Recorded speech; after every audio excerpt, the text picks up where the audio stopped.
Here's key number 4. Decide not to be perfect. You say, what? I said, decide not to be perfect.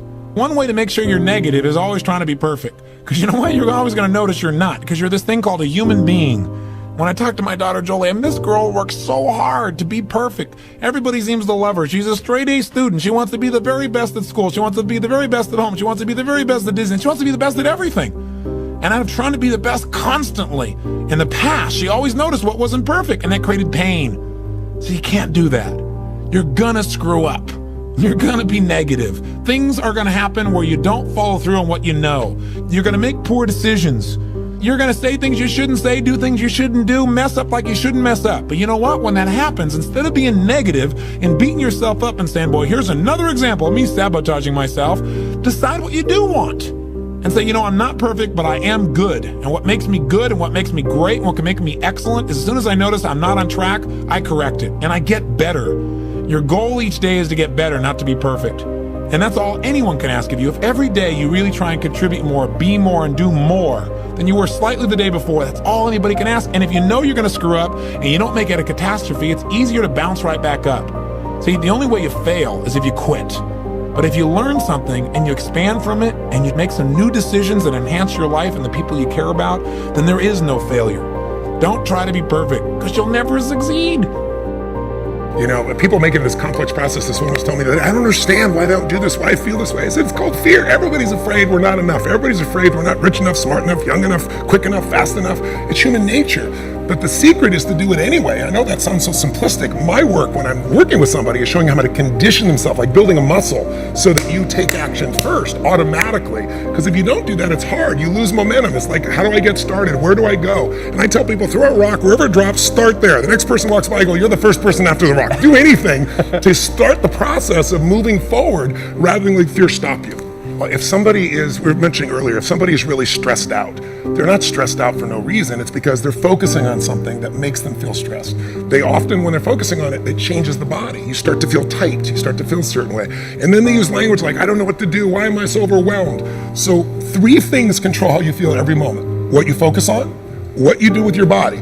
If your shoulders are down, if you're breathing like, it's not hard to figure out. You're not going to be in a very resourceful state. If I take that same person and I change their body radically, I get them to talk at a different tempo, I get them to move their body differently. I've taught this for, 41 years. 3 years ago at Harvard, they did a study on power postures where they showed that if you stand like this with your hands on your hips like Superman or Wonder Woman, or if you lean back like this, like the guy is obnoxious at the office and do this, it literally changes your testosterone by 25% within 2 minutes. It reduces cortisol, which you know is the stress hormone, by 30%, and you're 33% more likely to take an action. So if we change what we focus on, if we change the way we use our body, if we change our language patterns, we'll instantly feel different. Think of how do people use their body when they're worried versus when they're excited. If you learn to use your body first, use your focus first, you can literally change how you feel in moments, and then you develop new habits where you start to feel good all the time, and it isn't some phony fake pump up. It's literally the way you've conditioned your body. Just like being fit as an athlete, you want to be emotionally fit. This is so important. If you want to live extraordinary, you must do extraordinary. If you want an extraordinary income, you must do extraordinary things. If you want an extraordinary fortune, you must go with the demands of what it takes to have that fortune. Mark has made such a fortune, it's almost beyond comprehension what the numbers really are. But guess what he has the satisfaction of knowing? He earned it all. If he'd have been lax in the performance, Herbalife would not be here these 18 years later. Herbalife would have been a footnote in multi-level history.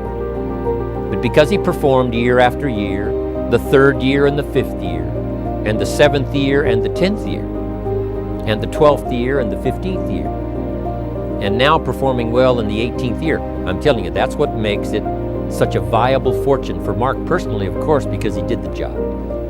If we would ask of ourselves that kind of performance, and you've got to ask it of yourself.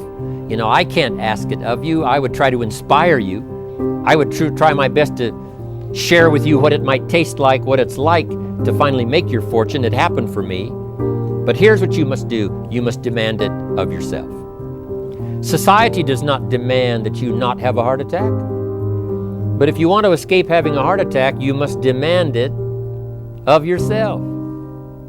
Society doesn't demand that you take Herbalife and improve your health. You have to demand it of yourself. Society doesn't demand that you jog around the block every morning. But if you want good health, you must demand it of yourself. Society doesn't demand that you read a couple of books a week and improve your intelligence and your knowledge. That you must demand of yourself. Society does not demand that you build a financial wall around your family nothing can get through.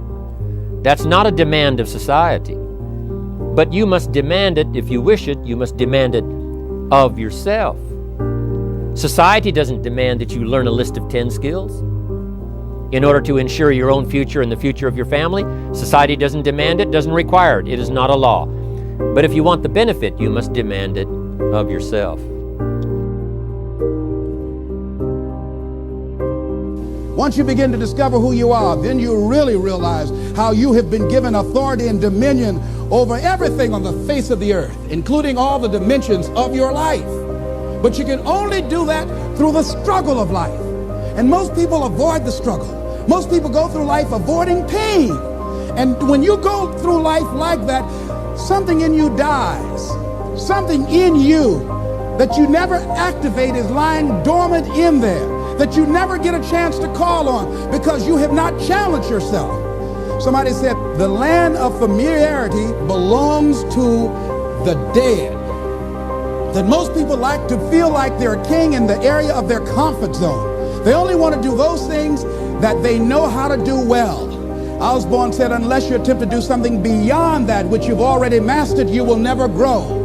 So if you want to begin to grow, you've got to put something out here that you can't reach easily, that has got to make you stretch, got to make you jump for it, got to make you get back a little bit and dig in so that you can take a leap for it. And maybe you jump up there and you miss it and you skin your knees and you come back again and you bust your lip next time. But you keep on, and through that process, you learn how to leap higher. You start challenging yourself to dig deeper, and then you discover some things about you that you don't know right now, some talents that you have in you that you didn't know that you can do. I started out just talking to kids, and now I'm speaking at corporations. Now I'm traveling. I didn't know I can do this, but had I not given myself a chance, and I'm saying to you, give yourself a chance. Here's something else. If you want to begin to make your stuff happen for you, I think that it's very important that you start trusting yourself. Listen to yourself. Listen to that still small voice within you. Don't try and make everything logical. There's some things about life that defies logic, that you just can't explain how the outcome is going to be. I think that's why Paul said you've got to learn how to walk by faith and not by sight.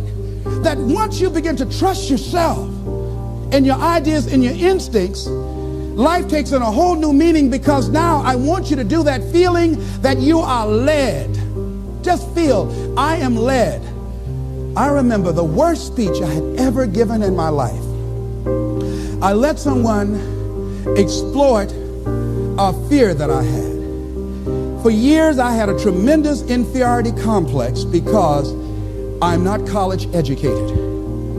And this person knew this. And she said, let me write this speech for you.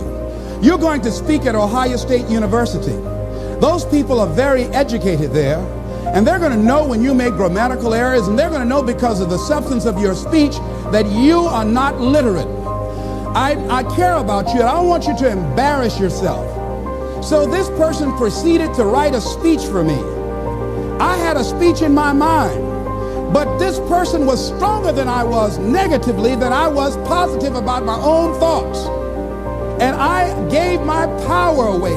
With my permission, I allowed this person to guide me to do something that I really didn't want to do. But I didn't feel enough inner strength and conviction about my skills as a speaker and the message that I had to bring to stick by my guns. And I got up there at the Ohio Union, and I read this straight speech and did not move and did not take my eyes off the page because I'm not accustomed to reading. And after I finished, some people gave me a standing ovation because I read it extremely well, and I was very tense and I was very nervous. But Boo was with me, and we've been together since second grade. And I didn't want to go on the side of the room where he was. I saw the look in his eyes. And another friend of mine by the name of Mike Williams, and I knew what they were going to say. And they had the look on their face like, what happened to you? And so I didn't go over there. I went over here where I could get some compliments. And these people were saying, you were very good. Oh, thank you very much. I wanted to be fortified before I got this whipping.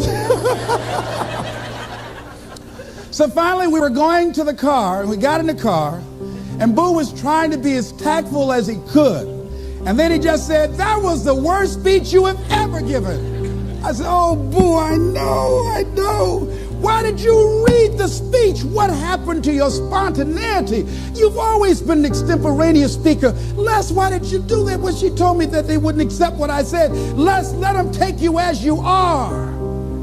I gave my power away. Ladies and gentlemen, don't give your power away. You don't need anybody to approve your dream. It was given to you. If they can't see it, it's because it wasn't given to them.